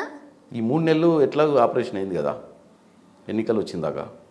ఎన్నికలన్నీలో ఢిల్లీ వెళ్ళిపోయింది అనుకో, రేవంత్ రెడ్డిని ఎప్పుడు చూడలేడు కదా అసెంబ్లీలుగా. ఆయన ఎప్పటికీ నేను బతికినంత కాలము చైనా అధ్యక్షుని మాదిరిగా, రష్యా అధ్యక్షుని మాదిరిగా పర్మనెంట్గా ఉంటా అనుకున్న వ్యక్తి. తెలంగాణకు నేనే ఇచ్చిన, నేను తెలంగాణ లాస్ట్కు నా శ్వాస తెలంగాణ సెక్రటేరియట్లనే, నా శ్వాస తెలంగాణ అసెంబ్లీనే విడుస్తా అనుకున్నటువంటి వ్యక్తికి తొందరలో విముక్తి చెందేతోటి, బతుకుండగానే విముక్తి చేతోటి ఆ అసెంబ్లీకే వదలుచుకోలే, ఆ సెక్రటేరియట్కే వదలుచుకోడిగా. కానీ మీ కోరిక అది కాదు కదా సార్, ఆయన అసెంబ్లీ రావాలని కోరుకుంటున్నారు. 100% ఆయనే ప్రతిపక్ష లీడరు. అరే మేము ఆయనను ఉండాలి పెద్ద మనిషి లెక్క అని మేము అనుకుంటున్నాం. ఆయనకున్న తెలివితేటలకు ఆయన ప్రతిపక్షంలో ఉంటే తెలంగాణ ప్రజలకు సరైన దిశానిర్దేశం చేస్తాడు, మమ్మల్ని కూడా తప్పుదోవ పడకుండా చూస్తాడని మా ఆలోచన. మరి ఆయన వేరే సెల్ఫ్ ఈగో తీసుకుంటాడు దాన్ని. ఆయన ఏంటంటే పవర్ని వదిలిపెట్టడం ఆయనకి ఇంట్రెస్ట్ లేదు. అది కూడా ఏంటంటే చాలామంది ఏమనుకున్నారంటే 64 వచ్చినా వీళ్ళు బతకరన్నారు. మీరు వాస్తవంగా చెప్తున్నారు, 64 వచ్చినా చూడు సాయంత్రం కల్లా వీళ్ళను ఒక 20-30 మందిని వేసుకపోతాడని. ఎందుకంటే మనోడు అందులో దిట్ట కదా. కానీ కేసీఆర్ రియలైజ్ అయ్యింది, నేను చేసిన పెద్ద పొరపాటు. నా కాడ 80 మంది ఎమ్మెల్యేలు ఉన్నాక కూడా 12 మందిని తీసుకోవడమే నా గుంత నేను దోవుకున్నాను. 60 మందికి మీరు ప్రభుత్వం ఫామ్ చేస్తారు, 80 వచ్చినాక కూడా ఉన్న 12 మందిని కూడా తీసుకుపోయాడు కదా కాంగ్రెస్ నుంచి. అవసరం ఏముండే? ప్రజాస్వామ్యము, ఒక పెద్ద మనిషి ప్రజాస్వామ్యాన్ని బతికియాలి. అపోజిషన్ పార్టీ ఇదే మేము కాంగ్రెస్ పార్టీ వాళ్ళు అట్లా ఆలోచించుంటే 2 బీజేపీ 2 ఎంపీలు ఉంటుండే ఏడా పార్లమెంట్లో. ఇవాళ 280 మంది ఉన్నారు. అంటే మేము ఎప్పుడు ప్రజాస్వామ్యాన్ని కూలి చేయాలనుకోలే. ఇప్పుడు మీ వైపు బాగా మంది చూస్తున్నారట కదా సార్, మరి వాళ్ళు టచ్లోకి వచ్చిర్రట, మేము వాళ్ళను చాలా మంది ఉన్నారు, వాళ్ళ మీద కేసెస్ వేసి భయపెట్టిస్తున్నారట, మీ వైపు లాక్కునే ప్రయత్నం ఏమో చేస్తున్నారట, నిజమేనా సార్? అది ఒకటి మీకు చెప్తామా, మాకు 64 ఉన్నాయి. మా 64కు మాకు 64 భోజనాలే ఉన్నాయి మా దగ్గర, 64 ప్లేట్ మీల్సే ఉన్నాయి. ఇంకొక 6-7 తెస్తే ఇందులో కొంతమంది భోజనం తినకుండా అవుతారు. సో మా వాళ్ళని మేము తృప్తిగా భోజనం చేసేటట్టు సంపూర్ణంగా ఉండేటట్టు చేసుకుంటాం తప్ప ఎక్కువ మందిని తెచ్చుకొని పెరుగును మజ్జిగ చేసుకోదలుచుకోలేము మేము. మా వాళ్ళకు మంచిగా వాళ్ళందరికీ మంత్రి పదవులు అన్నికి ఇచ్చారు, రేపు కార్పొరేషన్ చైర్మన్లు ఇస్తారు, ఒక సుపరిపాలన చేస్తాము. మా వాళ్ళ దాంట్లో కూడా ఇన్ఫెక్షన్ లేకుండా మీరు చూసినట్టయితే రేవంత్ రెడ్డి గారి గురించి ఒక చర్చ ఉంటుండే, ఒంటెద్దు పోకడం, సీనియర్లను పట్టించుకోడు, సీనియర్లకు మర్యాద ఇవ్వడు. 27 రోజు ఏ సీనియర్ హెలికాప్టర్ తీసుకొని, ప్రభుత్వం హెలికాప్టర్, ప్రతి మంత్రి ఆయన సొంతంగా పడితే ఆయన హెలికాప్టర్ తీసుకొని పోయి పర్యవేక్షణ. సార్ ఇందులో కూడా ఏమైనా స్కెచ్ ఉందా సార్? చాలా మంది ఇది కూడా మాట్లాడుకున్నారు. ఏమని? రేవంత్ రెడ్డి గారు ఆఫర్ ఇచ్చిర్రట, మీకు హెలికాప్టర్ పెడతా మీరు తిరుగుండ్రి, నేను పిసిసి అధ్యక్షుని కాబట్టి నేను తిరుగుతా, కానీ వాళ్ళ నియోజకవర్గాలనే పరిమితమై మేం గెలిస్తే చాలరా బాబు, తర్వాత సంగతి తర్వాత అన్నట్టుగా సిచ్యువేషన్ క్రియేట్ చేసేసి ఆయనకిచ్చి ఆయన్నే సీఎం అన్నట్టుగా ఎక్స్పోజ్ చేసుకున్నారు. అలా సక్సెస్ అయినరు. ఇది కూడా వన్ ఆఫ్ ది స్కెచ్ అంటారు. నిజమా కాదా మీరు చెప్పాలి. ఇంకోటి సార్, రేవంత్ రెడ్డి గారి మీద ఇంకో ఎలిగేషన్ ఉంది, అసలు ఎవరికి టచ్లోకే రారు, ఫోన్ లిఫ్ట్ చేయరు, అందుబాటులోనే ఉండరు అని. ఇప్పుడు అదే సిచ్యువేషన్ ఉందా సార్, లేదంటే ఫోన్? నేను రెండింటికి ఆన్సర్ చెప్తాను. రేవంత్ రెడ్డి గారు కొడంగల్లో ఓడిపోయింది కదా 18లో. అవును. మీరే రేవంత్ రెడ్డి గారు అనుకోండి, మీరు కొడంగల్నే ఓడిపోయారు పోయినసారి. అవును. కొడంగల్ కాకుండా కామారెడ్డిలో కూడా నిలబడ్డావు, ఏది కేసీఆర్ మీద. మళ్ళీ హెలికాప్టర్ తీసుకొని నేనే 4 నియోజకవర్గాలు నా పార్లమెంట్లో తీసుకుపోయినా. హెలికాప్టర్ వాతావరణం బాగాలేదు రెడ్డి నేను రాలేనంటే నడవదన్నా. 4 నియోజకవర్గాలు ఎంత ఖర్చు పెట్టి మేము ఇంత జన సమీకరణ చేస్తాం, నువ్వు బై రోడ్ అన్న రావాల్సిందే అని చెప్పి 5 గంటలు డిలే అయినా కానీ బై రోడ్ వచ్చి అన్నీ కంప్లీట్ చేసుకొని పోయిండు 10 ఆయన నియోజకవర్గం పరిస్థితి ఏందో కూడా ఆలోచించకుండా 65 నియోజకవర్గాలలో ప్రచారం చేసిండంటే ఇది ఒక స్కెచ్ కాదు, పట్టుదల. ఎవరు ఆపలే. ప్రచార కమిటీ చైర్మన్ ఆపలేదు మేము, సిఎల్పి గారిని ఆపలేదు, ఎవరైనా తిరగొచ్చు. కానీ అందరూ ఏంటంటే వాళ్ళ కాన్స్టిట్యున్సీల పరిస్థితులు ఎట్లుంటాయి కానీ అందరూ పని చేసుకుండొచ్చు. రేవంత్ రెడ్డి గారి నమ్మకం ఏంటంటే నేను కొడంగల్లో గెలుస్తా, కామారెడ్డిలో కూడా గెలుస్తా అని దిగిండు. మీరు కేసీఆర్ తోటి ఇంత స్ట్రాంగ్ లీడర్, ఇన్ని కోట్ల రూపాయలు సంపాదించిన కేసీఆర్ వ్యవస్థతోటి అధిష్టానం నిలబడతా, రేవంత్ కేసీఆర్ మీద నిలబడతా అని చెప్పిండంటేనే ఆ రోజే ఆయన ప్రూవ్ చేసుకుని ఆయన లీడర్గా. అదొకటి. 2, మీరు రెండో ప్రశ్న ఏమి అడిగిర్రు, అసలు ఫోన్లో అందుబాటులోనే ఉండరు, ఫోన్లో అందుబాటులోకి రారు. రేవంత్ రెడ్డి గారికి ఒక భయం ఉండేది ఫోన్. ఇప్పుడు మీరు మాట్లాడాలనుకోండి రేవంత్ రెడ్డి గారితో, నాతోటి మీరు మాట్లాడితే మీతో మాట్లాడతారండి నా ఫోన్లోకి వెళ్ళి, అన్న ఇట్లా మేడం మాట్లాడుతా అంటే ఓకే రెడ్డి చెప్పమ్మా ఏం చేద్దాం. నా ఫోన్కి చేస్తే అవతల వాళ్ళు ఏదో ఒక రికార్డింగ్ చేస్తారు, ఏదో విధంగా నన్ను రెచ్చగొట్టి నేను తిట్టనన్న తిడతా, లేదా నాతోటి ఏదైనా తప్పు మాట్లాడించి కరెక్ట్ లైన్లు 2 కట్ చేస్తారు. రేవంత్ రెడ్డి గారు ఏదో చెప్తాడు, మీరు అమెరికాలో రేవంత్ రెడ్డి గారు 3 గంటల కరెంటు గురించి మాట్లాడారు. అక్కడ 3 గంటల కరెంటు గురించి మాట్లాడలే. 3 ఎకరాల రైతులు 85% రాష్ట్రంలో, 3 ఎకరాల రైతుకు 24 గంటల కరెంట్ ఇస్తున్నా అని గొప్పలు చెప్పుకునే కేసీఆర్ 3 ఎకరాల పంటకు 3 గంటలలో నీళ్లు వారుతాయి అని చెప్పిండు. ఇది మాత్రం ముచ్చెమటలు పట్టించింది కదా సార్ మిమ్మల్ని ఇష్యూ అయితే. చెప్తున్నా మీకు జనరల్గా ఫోన్ గురించి చెప్తే ఎందుకు అన్నాడంటే, ఫోన్ చేయడం వల్ల ఏమైందంటే అవతల ఒకటి చేస్తారు. ఫర్ ఎగ్జాంపుల్ రేవంత్ రెడ్డి గారైనా అంటాడు, చెప్పండి ఏం రేవంత్ రెడ్డి గారు ఏం సంగతి, నీ పరిస్థితి ఏందేమో ఇష్టం ఉన్నట్టు మాట్లాడుతున్నావు మా బీఆర్ఎస్ అని అంటాడు. పోనీ ఒక పెద్ద లీడర్ ఫోన్ చేస్తాడు, ఫోన్ చేసి ఏదో ఆబ్లిగేటరీ క్వశ్చన్ అడుగుతాడు. ఈయన తక్కువ దానికి తర్వాత చెప్తలే అన్న ఏదన్నా అంటే అది ఆయన ఏదన్నా ఎందుకు చెప్పవు ఇమీడియట్గా ఆర్గ్యుమెంట్ ఎక్కువైంది. కాబట్టి చాలాసార్లు ఫోన్లలో కాకుండా పర్సనల్గా మాట్లాడటానికి ఇంట్రెస్ట్ చూపిస్తాడు, ఎందుకంటే ఒక ప్యాసిఫై చేయగలుగుతాం. ఈ మెకానిజం ఏదైతే వచ్చిందో రికార్డులు చేయడము వీటన్నిటితోటి ఏంటంటే భయభ్రాంతి, అంటే ఆయనకు ఆల్రెడీ ఎక్స్పీరియన్స్ అయినాయి గతంలో. సో దాంతో ఆయన ఏంటంటే వీలైనంత మట్టుకు తెలియని ఫోన్స్ ఎత్తాడు. అందుబాటులోకి రాకపోవడం అనేది కాదు, కానీ మీరు చూసినట్టయితే ఒక 1000-2000 మంది వస్తారు. నేను 2-3 సార్లు రేవంత్ రెడ్డి గారితో 1000 మంది కిందూరికి ప్రతి ఒక్కళ్ళకు ఫోటో దిగడం తప్పులేదు. మీరు ఒక 20 మంది కలిసి లైన్లలో పెడితే ఆయన మధ్యాహ్నం వచ్చి మీతో ప్రతి ఒక్కరికి పర్సనల్ ఫోటో కావాలి, సెల్ఫీ కావాలి. మళ్ళీ ఆయన అంటాడు నువ్వు ఊరని ఆయన కిందికి నీకు తెలుస్తుంది. బేసిక్గా ఒక 3-4 గంటలు ఫోటోలు దిగడం అనేది కష్టం. ప్రజలకేమో అర్థం కాదు మాతోటి ఫోటో ఎందుకు దిగలేదు. ఒక్క మనిషి ప్రతి ఒక్కరికి స్టార్ ఆయన, ప్రతి ఒక్కరు వాళ్ళ ఫేస్బుక్లో వాళ్ళ ఇన్స్టాగ్రామ్లో ఫోటో పెట్టుకోవాలంటారు. ఆయన ప్రతి ఒక్కరికి ఆయన చిన్న భుజం వేసేయాలని చూస్తారు. ప్రేమ వాళ్ళది, కానీ ఆయన కూడా ఒక మనిషి. సో అట్లా రీచబుల్ లేడు అంటారు. నాకు ఒక 50 మంది ఫాలోవర్లు ఉంటే నేను 24 అవర్స్ రీచబుల్ ఉంటాను, ఎందుకంటే వాళ్ళే కాబట్టి అరే తొందర రారాబాయి మీకోసం వెయిట్ చేస్తున్నాను. కానీ లక్షల మంది ఉంటే ఏం చేస్తారు మీరు? కాబట్టి అది ఒక రాంగ్ ప్రాపగండా. మీరు ఆయనలో మార్పు అంటే మార్పు కాదు, ఆయన వాస్తవ స్వభావమే అది. కాకపోతే ఇప్పుడు ముఖ్యమంత్రి అయిన తర్వాత రియలైజ్ అంటే ఒక్కసారి కూడా అధికారంలో లేకుండా ఒక్కసారి కూడా మంత్రి పదవి ఏందో తెలియకుండా 2006లో జెడ్పీటీసీ అయ్యి 2023లో ముఖ్యమంత్రి ఏంటంటే ఆయనకు దేవుడు ప్రజలు అందరూ ఆశీర్వదించారు. ఇక నుంచి ఆయన సుపరిపాలన అందియకపోతే 58 ఏళ్లకు 59 ఏళ్లకు అధికారం కోల్పోవాల్సి వస్తుంది.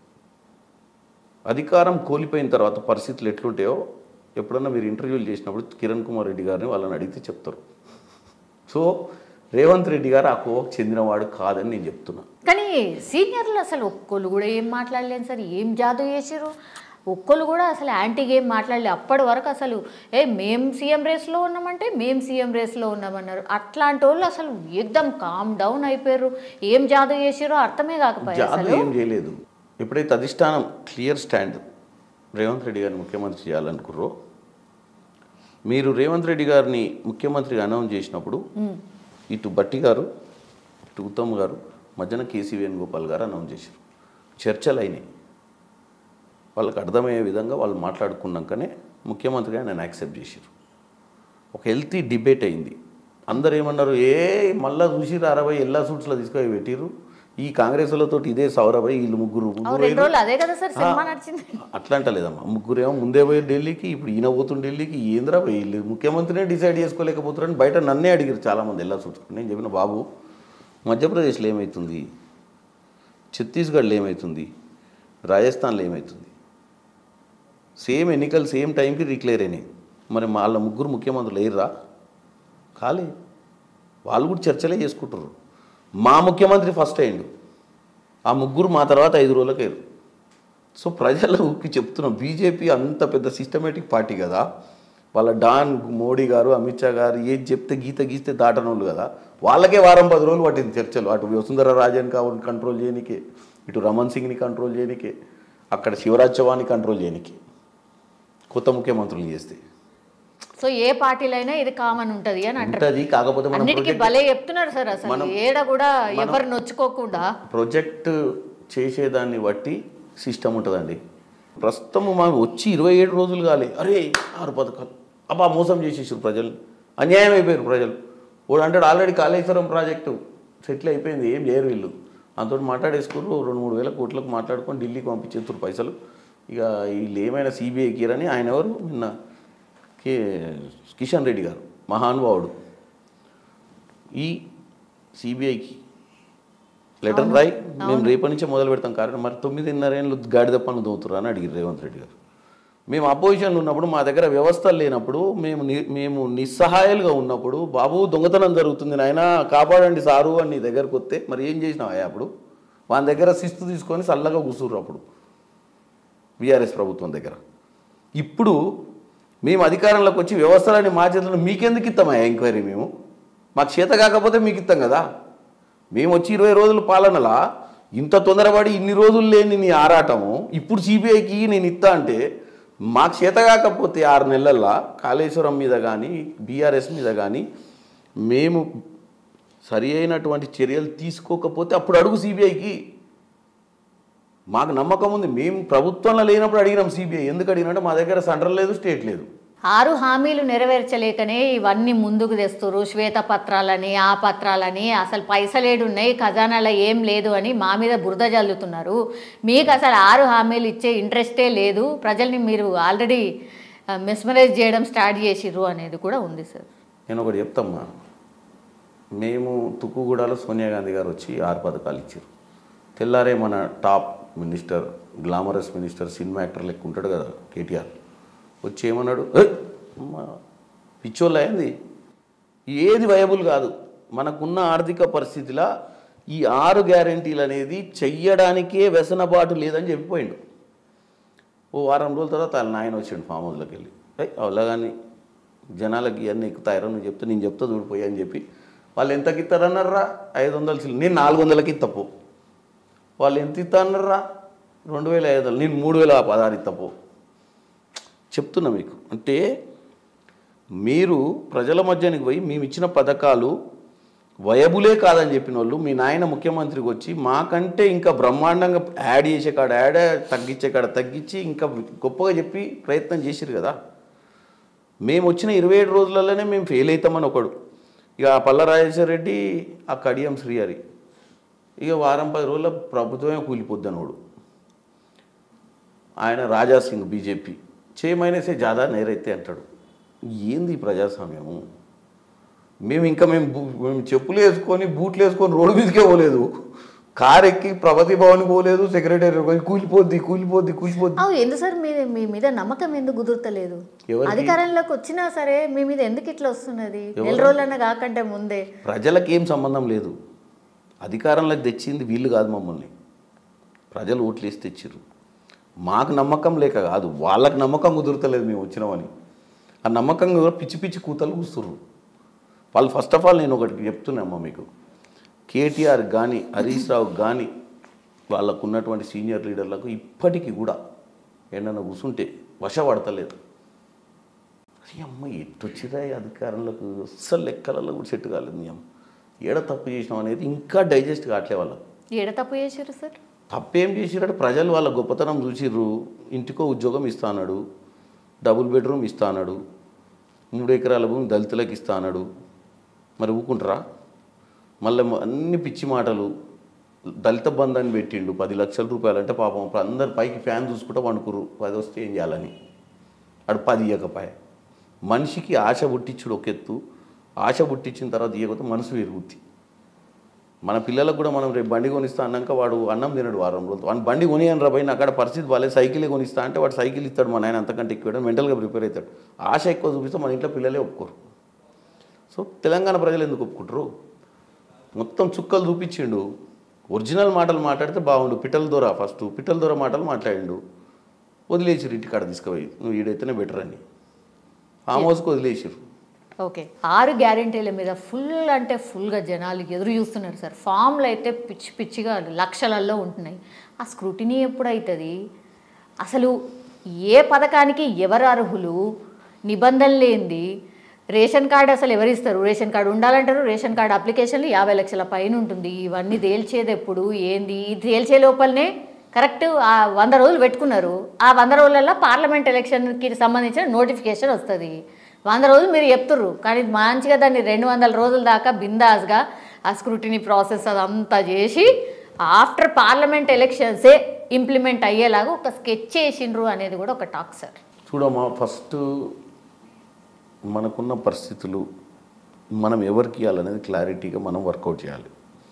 కొన్ని వందల మంది రేషన్ కార్డులు అనేది గతంలో కాంగ్రెస్ ఉన్నప్పుడు ఇచ్చిన రేషన్ కార్డులే, కానీ కేసీఆర్ వచ్చినాక రేషన్ కార్డులే ఇవ్వలేదు.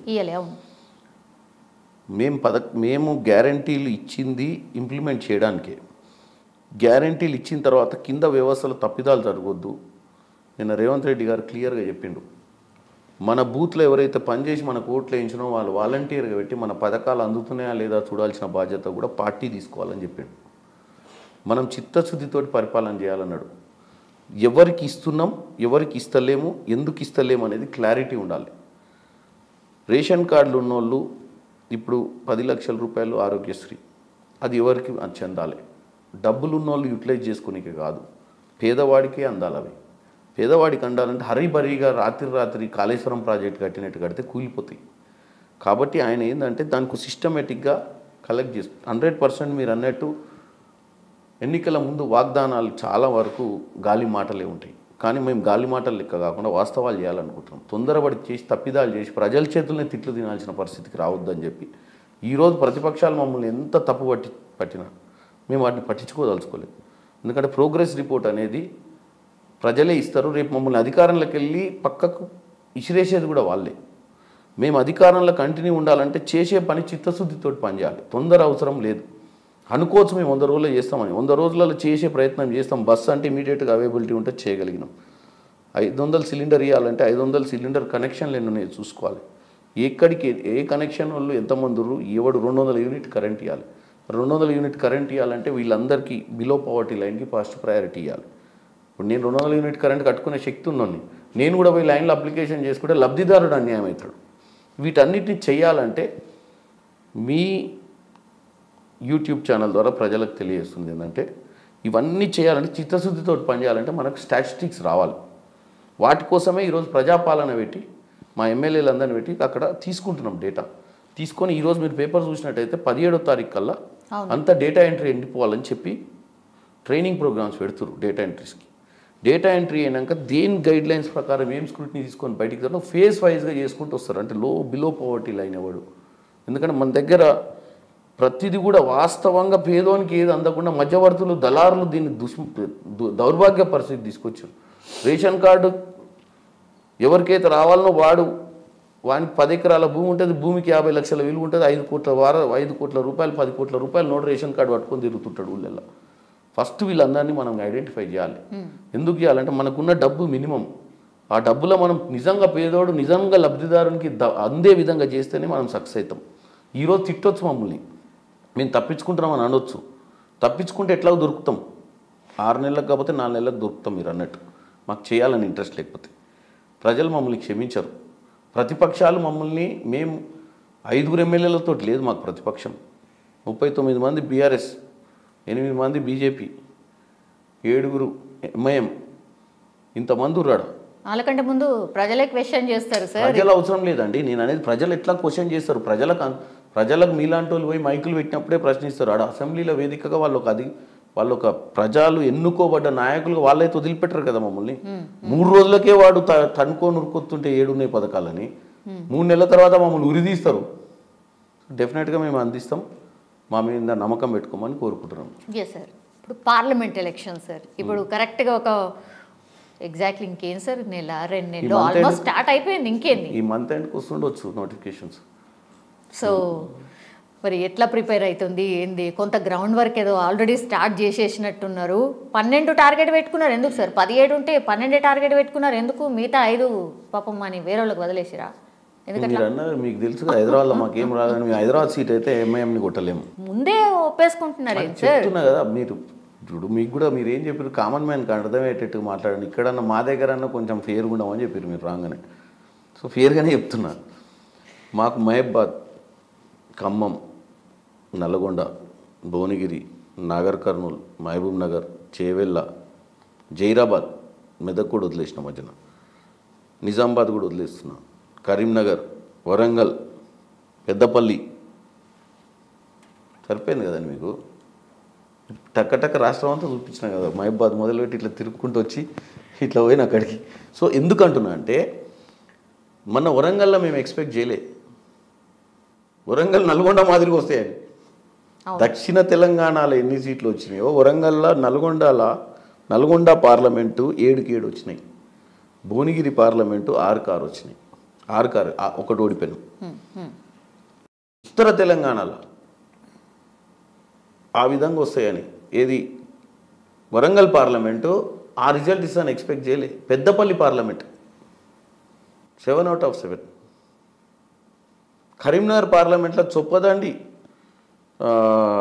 పక్కన మన ఇంకోటి డాక్టర్ సత్యనారాయణ. ఇవన్నీ కూడా మేము ఊహించలేదు. అంటే రిజల్ట్స్ స్వింగ్ ఉండే, చాలా షాకింగ్ రిజల్ట్స్ ఇచ్చినాయి కదా సార్ మీకు. 75 వచ్చేటివి ఉండే హైదరాబాద్లో కొన్ని దెబ్బతీయకపోతే. సెటిలర్స్ మాకు ఓటు వేయలేదు. సెటిలర్స్ మమ్మల్ని ఏంది అంటే సెటిలర్స్ మాకు ఓటేస్తారన్న నమ్మకం మాకుండే. ఎందుకంటే రేవంత్ రెడ్డి గారు మల్కాజ్గిరి టీడీపీ జెండాలు కూడా కనబడ్డాయి మీ దాంట్లో. ఏమైపోయింది సార్? ఎందుకు అట్లా ఓటేయలేదు? మీకు ఎందుకు నమ్మలే? అంటే మీరు అన్నట్టు సెటిలర్స్కి ఒక లాజిక్ ఉంటుందండి. మీరు నమ్మలేదు, సెటిలర్స్ నమ్మలేదు కాంగ్రెస్ వస్తుందని. వాళ్ళు ఏంటంటే ఎటు ఋతుపవనాలు ఉంటే అటు ఓట్లు వేస్తారు. వచ్చేది ఉంటే పాజిటివ్ ట్రెండ్ ఉంటే. ఇంకా ఇప్పుడు చెప్తున్నానండి, మున్సిపల్ ఎన్నికలు ఉంటాయి. మున్సిపల్ ఎన్నికలు అనేది ఒక్క సీటు ఉంటుండే బీఆర్ఎస్ పార్టీకి 2014 కంటే ముందు. బీఆర్ఎస్ ప్రభుత్వం రాగానే 80 సీట్లకు వద్ది. ఎందుకంటే ఇవన్నీ కూడా రూలింగ్ ఫేవరబుల్ ఇవన్నీ.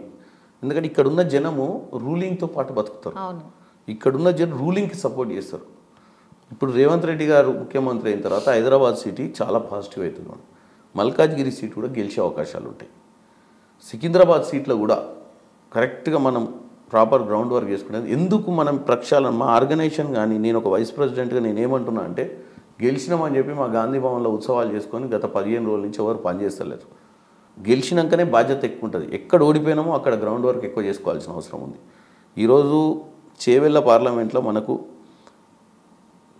అటు రూరల్ వదిలిపెడితే షేర్లింగంపల్లి మేజర్ బెల్ట్ 7 లక్షల ఓట్లు. రాజేంద్ర నగర్ ఉంది. అటు పోతే మహేశ్వరంలో ఎందుకు ఓడిపోయినా, మహేశ్వరం మంచి కాన్స్టిట్యున్సీ మాకు చేవెళ్ళలో. సో వీటి మీద ప్రక్షాళన చేసుకోవాల్సిన అవసరం ఉంది. ఎందుకంటే మాకు 12 సీట్లు ఎందుకు వస్తాయి అంటున్నారంటే, నేను అటు పైన రూరల్ సైడే మాట్లాడినా మీకు. మేము సిటీ ఏం తీసుకోలేదు కన్సిడరేషన్. చేవెళ్ళ తీసుకున్నాయి. చేవెళ్ళ ఎందుకు తీసుకున్నా అంటే అటు తాండూరు, వికారాబాదు, పరిగి మేము గెలిచినాం. చేవెళ్ళ కూడా 200 ఓట్లతో ఓడిపోయినాం కేవలం.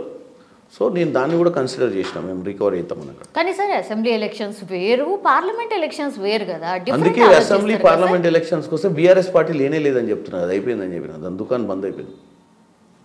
మహబూబ్ నగర్లో మాకు టోటల్గా అసలు మహబూబ్ నగర్ కూడా విచిత్రం ఏంటంటే, మహబూబ్ నగర్లో మేము ఆలోచించాల్సింది, మహబూబ్ నగర్ ఉమ్మడి మహబూబ్ నగర్లో మేము గద్వాలు తర్వాత అలంపూర్ ఓడిపోతామని ఎప్పుడు అనుకోలేదు. మేము ఒకవేళ టైట్ ఉంటే మాకు నగర్ కర్నూలులో నాగం జనార్దన్ రెడ్డి గారు వెళ్ళిపోయారు, రాజేష్కు తట్టుకోలేస్తాడా లేదా అనుకున్నాం.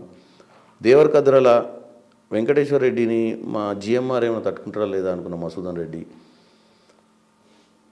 చర్చర్లలో అనిరుద్ధ్ రెడ్డి తట్టుకుంటారా లేదా అనుకున్నాం. అవన్నీ స్వింగ్ వచ్చినాయి మాకు. అనుకోకుండా అక్కడ సరిత గారిని తీసుకొచ్చినాం, చాలా పాపులర్ ఆమె సోషల్ మీడియా. అసలు she 100% winning candidate Gadwal. Sampath అట్నే సీనియర్ లీడరు, ఇంతకుముందు ఏఐసీ సెక్రటరీ, యాక్టివ్. అక్కడ ట్రామ్ కూడా కాంగ్రెస్ పార్టీ నుంచి బీఆర్ఎస్కి వెళ్ళిపోయి ఎమ్మెల్సీ కావడము. తర్వాత సమ్ ఫ్యాక్టర్స్ సమ్వే ఎలక్షన్స్ అనే దాని మీద మేము ఈరోజు ఏమంటున్నా అంటే, నేను పార్లమెంట్ ఎన్నికలకు పోయే ముందు ప్రక్షాళన చేసుకోవాలి. మేము కూడా ఎక్కడ తప్పిదం జరిగింది. సరే కొన్ని కలిసి వచ్చిన సీట్లు ఉన్నాయి, కొన్ని అనుకున్న సీట్లు పోయినాయి. అనుకున్న సీట్లు పోయిన దగ్గర చాలా గ్రౌండ్ వర్క్ చేయాల్సిన అవసరం ఉంది. అక్కడ లోకల్ లీడర్లను కూర్చోబెట్టుకొని ఎక్కడ తప్పిదం జరిగింది అనేది అసెస్మెంట్ చేసుకోవాలి. సరే అధికారంలోకి వచ్చినామని పండగ చేసుకుంటా కొంచెం అశ్రద్ధ చేసినా కానీ మీరు అన్నట్టు ఓట్లు పర్మనెంట్ కాదు, పరిస్థితులను బట్టి ఓట్లు మారుతాయి. 3-4 రోజుల్లో వేవ్ మారిపోతాయి. కరెక్ట్. ఇంతకు మంచి అవకాశం వచ్చింది కాబట్టి డెఫినెట్గా 11 నుంచి 12 ఎందుకు అంత కాన్ఫిడెంట్గా అంటున్నా అంటే, నేను పార్లమెంట్ కంటెస్ట్ చేద్దామన్న ఆలోచనతో ఈ మధ్య ప్రచారం చేస్తుంటే నాకు ఎంతమంది బీఆర్ఎస్ నాయకులు ఫోన్ చేస్తున్నారు అంటే, ఇప్పుడు కూడా ఫోన్ స్విచ్ ఆఫ్ చేసినారు. గంటకు ఒక 40-50 ఫోన్ కాల్స్ వస్తున్నాయి. రమ్మంటున్నారా సార్? రమ్మనుడు కాదు అన్న, మమ్మల్ని కూడా కండవేసి తీసుకెళ్ళిపోన్నాను. ఎందుకంటే ఈ లోకల్ బాడీ లీడర్స్ అనేటోళ్ళు బీఆర్ఎస్ నాయకులు కాదు. 9.5 ఏళ్ళ అధికారంలో వీళ్ళంతా గతంలో టీడీపీ కాంగ్రెస్లో ఉన్నవాళ్ళే. బీఆర్ఎస్కి గ్రాస్ రూట్ లేకుండే. బీఆర్ఎస్ అనేది ఒక ఉద్యమ పార్టీ. 2014లో అధికారం వచ్చిన తర్వాత ఈ లోకల్ బాడీ సంస్థలలో వాళ్ళు ఒక్క లీడర్ కూడా ఉండకపోయేది. వాళ్ళ తెలుగుదేశం కుంటుండే బాగా. ఎందుకంటే ఎన్టీ రామారావు పార్టీ పెట్టినాక బీసీ కులాలల్లో చాలా అభ్యున్నతలు అంటే ఏమంటారు, వాళ్ళకి ఎంపవర్మెంట్ వచ్చి లోకల్ బాడీ ఎప్పుడు కూడా TDP was very strong, equal to Congress, better than Congress. Telugu Desam party ఆంధ్రాకి వెళ్ళిపోయింది, ఇక మన పార్టీ కాదు అని మెంటల్గా ప్రిపేర్ అయిన వాళ్ళంతా బీఆర్ఎస్లోకి వెళ్ళిపోయారు.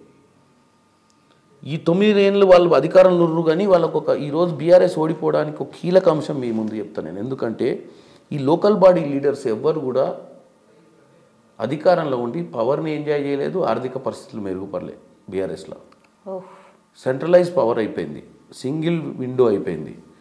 ఎమ్మెల్యేలు కూడా చాలామంది అసమ్మతితో ఉండేది. ఎందుకంటే కుటుంబ పాలనలా ప్రజాస్వామ్యం వాళ్ళ సొంత పార్టీలనే లేదు. మీరు గతంలో ఎప్పుడైనా రైతుల ఆత్మహత్యలు చేసుకోగా చూసినాము, విద్యార్థుల ఆత్మహత్యలు ఫెయిల్ అయితే చూసినాం. కానీ సర్పంచులు ఆత్మహత్య చేసుకోవడం తెలంగాణలోనే మొదలైంది.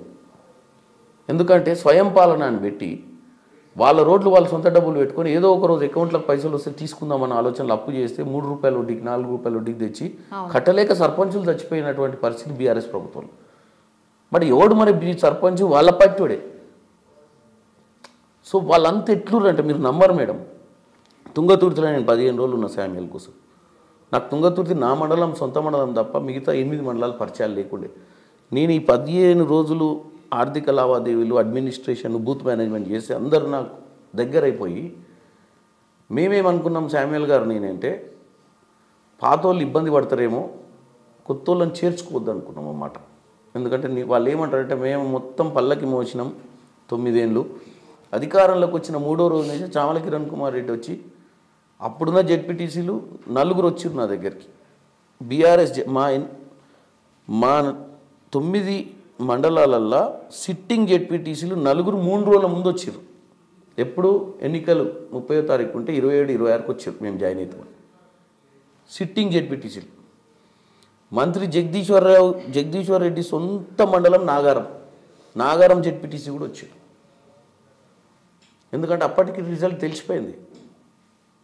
కాకపోతే మాకు సంగతి ఏంటంటే బ్యాగేజ్ అంటే ఆల్రెడీ ఓటర్లకు పల్స్ చూసిన ఎవరవై మనం ఎవరికైతే వ్యతిరేక ఓటు వేస్తామో వాళ్ళు ఇన్ని రోజులు ఇంట్లో ఉండి మళ్ళీ ఇళ్ళకి వచ్చిరన్న ఫీలింగ్ వస్తుంది. మేము జాయిన్ చేసుకోలే. ఓకే, ఇప్పుడు ఏమంటారు, ఎన్నికలు అయిపోయినాయి కదా సార్, ఇప్పుడనే జాయిన్ చేసుకోరంటారు. మా వాళ్ళు ఏమంటారు, మరి వాళ్ళు జాయిన్ చేసుకుంటే రేపు గ్రామ పంచాయతీ ఎన్నికలు వస్తాయి కదా సార్, మాకు ఇస్తారా ఆయనకి ఇస్తారా టికెట్? అంటే మేము ఇన్ని రోజులు వాళ్ళతో పోరాటం చేసి జైళ్ళ పాలు కేసుల పాలైనాం. ఇప్పుడు మనం అధికారం రాగానే ఆడ వస్తుండు కండు వేసుకుంటాడు, మళ్ళీ మమ్మల్ని వెనక కుర్చీలో కూర్చోబెట్టి ఆయన ముందు కుర్చీలో కూర్చోబెట్టి. మీకు మొన్న అసెంబ్లీ ఎన్నికలప్పుడు ఆ టికెట్ ఇష్యూ కూడా అదే కదా సార్ అయింది. అప్పటికప్పుడు పారాషూట్ వేసుకొని వచ్చిన వాళ్ళకి కూడా టికెట్ ఇచ్చిర్రు అనేది కూడా ఒకటి నడిచింది కదా. అంటే సిట్టింగ్ ఎమ్మెల్యేలు వస్తే ఇవ్వలేదు మనకు. ఒకటి మీకు అదే ఇప్పుడు చెప్తున్నా నేను, మీ ఇంటర్వ్యూ లాస్ట్ కన్క్లూజన్ పాయింట్ ఏంటంటే 100% కాంగ్రెస్ పార్టీలో పనిచేసినటువంటి ఎన్ఎస్వే అధ్యక్షుడు బల్మూరు వెంకటు, యువజన కాంగ్రెస్ అధ్యక్షుడు శివసేనారెడ్డి, ఎస్సీసీఎల్ అధ్యక్షుడు ప్రీతం, బీసీసీఎల్ అధ్యక్షుడు శ్రీకాంత్ గౌడ్కు వీళ్ళకి టికెట్లు రాలే. ఎందుకు రాలేదు అంటే ఆ రోజు అధికారమే ఒక లక్ష్యం. అధికారంలోకి రాకపోతే పార్టీ బతుకుండదు. 9 ఏళ్ళు అధికారంలో లేము కాబట్టి అధికారంలోకి రావాల్సిన అవసరం ఉంది కాబట్టి సాక్రిఫైస్ చేయాల్సి వచ్చింది పార్టీలో అవుట్ ఆఫ్ ద వే. ఇప్పుడు వాళ్ళందరికీ కూడా రేవంత్ రెడ్డి గారు నిన్న చెప్పిండు, చాలామంది సాక్రిఫైస్ చేశారు వాళ్ళ కష్టాన్ని. ఎందుకంటే పార్టీ అధికారంలోకి వచ్చే లక్ష్యంగా ఆ రోజు ఉన్నటువంటి పరిస్థితులల్లో ఆ రోజున్న సమీకరణల వల్ల టికెట్లు కూలిపోయారు. వాళ్ళందరికీ కార్పొరేషన్ చైర్మన్ ఇవ్వాలని ఆయన నిర్ణయించుకున్నాడు. దానికోసమే సరైన వానికి ఇవ్వాలని చెప్పి దాని మీద కూడా ఏసీ సెక్రటరీలు అందరికీ 3 ఏసీ సెక్రటరీలు ఉంటారు అబ్జర్వర్లు, 40 నియోజకవర్గాలు ఒకరు ఇన్ఛార్జ్, వాళ్ళ నియోజకవర్గాల లిస్టు తెప్పిమని చెప్పారు. అవన్నిటి క్రోడీకరించి అందరికి న్యాయం చేయాలనుకుంటారు. రానున్న రోజులల్లో ఇప్పుడు అవసరం లేదు, ఇప్పుడు పార్టీలు ఎవరు కష్టపడితే వాళ్ళకి టికెట్. ఎందుకంటే ఇప్పుడు మాకు అధికారం అనేది ముఖ్యం కాదు, పార్టీని బతికియాల్సిన అవసరం ఉంది. పార్టీని బతికియాలంటే పార్టీలు ఎవరు కష్టపడ్డారో ఎవరిని రిక్రూట్ చేస్తే పార్టీ మళ్ళీ ఒక ఎగ్జాంపుల్గా నిలబడతారో వాళ్ళకి ఇస్తేనే కాంగ్రెస్ పార్టీకి మళ్ళీ చరిష్మారా వస్తుంది. అవును, yeah. As a Bhuvanagiri MP ఆస్పిరెంట్గా మీరు కూడా ఉన్నారు కదా సార్, సో మీకే టికెట్ కన్ఫర్మ్ అనుకోవచ్చా? ఇక 3.5 లక్షల ఓట్లతో గెలుస్తున్నాం. రిజల్ట్ కూడా డిక్లేర్ చేసేసారా సార్? ఇదే బయటని ఇట్లనే వేసేసుకోవచ్చా? 3.5 lakhs ఎందుకు చెప్తున్నా అంటే సార్, నగర్కల్ 68,000, తుంగతుర్తి 54,000, ఆలేరు 51,000, భువనగిరి 27,000, ఇబ్రాహీంపట్నం 48,000, మున్గోడు 46,000. ఓడిపోయింది 18,000 తోటి జనగాం. 3 లక్షలు ఉందండి అక్కడ. నేను యంగ్స్టర్ కొద్దిగా ఫ్లేమ్ పాయింట్ కాబట్టి ప్రజలు నన్ను ఎక్కువ ఆదరిస్తారు కాబట్టి నాకు 50,000 ఎక్కువ వస్తాయి అంటున్నా. ఓకే, సో మీకు అసలు ఎవరు లేరా? మస్తు పెద్ద లిస్టే ఉంటుంది కదా సార్. ఇప్పుడేమో అధికార కుటుంబ సభ్యులు, పెద్ద లీడర్ల ఫ్యామిలీసు 100% పార్లమెంట్కి పోతామన్న నమ్మకంతో పార్టీలో ఈ మధ్య లేనోళ్ళు కూడా అమెరికాలో ఉన్న ఎన్ఆర్ఐలు కూడా వస్తారు విదేశాల నుంచి. వాళ్ళందరినీ తట్టుకుంటారా సార్? మరి నేను ఇప్పుడే మీకు ఆ డైలాగ్ చెప్పిన ఏమని, మొన్న చాలామంది సాక్రిఫైస్ చేసారు పార్టీలో. ఎందుకంటే ఆ రోజు అధికారమే లక్ష్యం కాబట్టి ఇక సాక్రిఫైస్ చేయాల్సిన అవసరం లేదు. అధికారంలోకి వచ్చినా పార్టీని కాపాడాల్సిన అవసరం ఉంది. పార్టీలో పనిచేసే వాళ్ళకి అవకాశాలు ఇవ్వాలి. నేను 9 ఏళ్లలో పోరాటాలు చేసి నన్ను లాఠీ చార్జీలతో కొట్టి హాస్పిటల్లో పడ్డా, ఏది రాజ్భవన్ దగ్గర. సో ఇన్ని చేసి మేము అధికారంలోకి వచ్చిన తర్వాత ఈరోజు అంతా బాగుంది కదా, పచ్చని చేను మొత్తం పండిన తర్వాత కోతకు వచ్చిన తర్వాత కోసుకొని వచ్చేటోళ్ళు మస్తుగా వస్తారు కుప్ప మీద పడి. కుప్ప దాకా తెచ్చింది మేము, ఆ గింజలు కూడా మాకే ఉండాలి. మొన్న కొంతమంది కుప్ప మీద ఎత్తుకోలేకపోయారు, ఎందుకంటే కుప్ప దాకా పోతే తెలియదని కొంతమంది మన సాక్రిఫైస్ చేసారు టికెట్లు రాకుండా కాంగ్రెస్ పార్టీ కష్టపడి కూడా. ఇప్పుడు అవసరం లేదు, ఇప్పుడు ఎవరి కోసం వదిలిపెట్టాల్సిన పని లేదు. ఎవరైతే డిజర్వింగ్ ఉండి 100% సర్వేలు చేసుకోమంటారు, సర్వే ప్రకారం ఇవ్వండి టికెట్. గెలిచే గుర్రాలకి ఇవ్వండి టికెట్.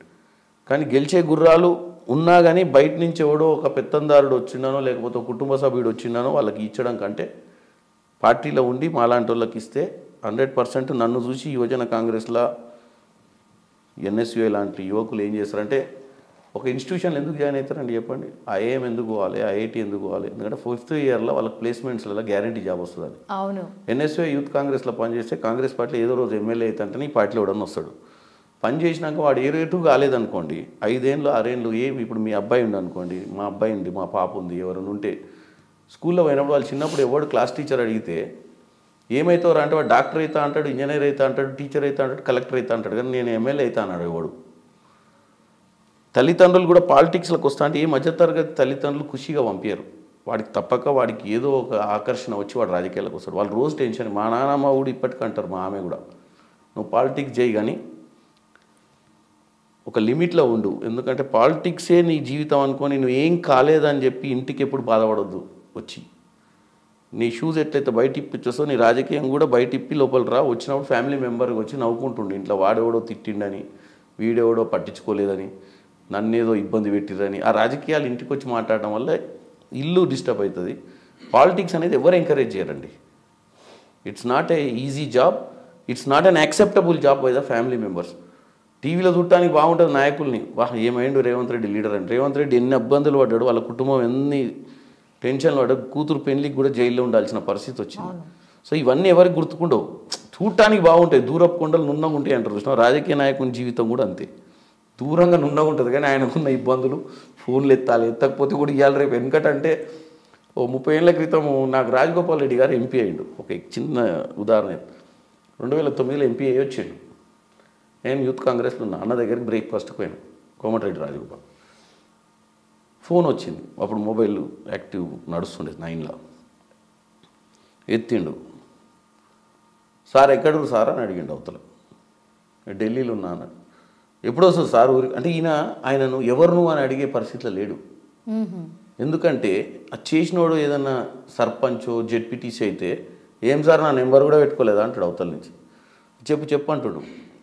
రాజకీయ నాయకుని పరిస్థితి ఎంపీగా ఎప్పుడు వస్తావు సార్ అన్నాడు. నేను ఢిల్లీలో ఉన్న, పార్లమెంట్ నడుస్తుంది, శని ఆదివారాలల్లో హైదరాబాద్కి వస్తున్నట్టే. చెప్పు ఎదిగి లాస్ట్కి అడిగిండు, చెప్పు మరి ఏమన్నా, ఏం సంగతి, ఏమన్నా పని ఉందా అన్నాడు. ఏం లేదు సార్, ఏడునో కనుక్కోనికే చేసిన అన్నాడు.